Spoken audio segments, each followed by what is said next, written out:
आपण पाहताय क्राईम मुक्त महाराष्ट्र, रोखठोक वार्तांकन, रोखठोक बातमी। बहिणीला पळून नेल्याच्या कारणावरून तरुणीच्या भावाने एका ज्येष्ठ नागरिकावर धारदार शस्त्राने वार करून खून केल्याची घटना घडली आहे।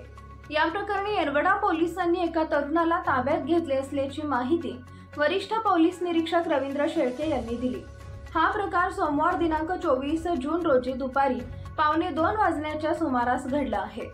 कटाळू कचारू लहाडे, वय वर्ष 60, राहणार सर्वे नंबर 115, राजीव गांधी नगर, येरवडा असं खून झालेल्या ज्येष्ठ नागरिकाचं नाव आहे। या प्रकरणी इस्माईल रियाज शेख, वय वर्ष 25, राहणार राजीव गांधी नगर, येरवडा असं ताब्यात घेतलेल्या आरोपीचं नाव आहे।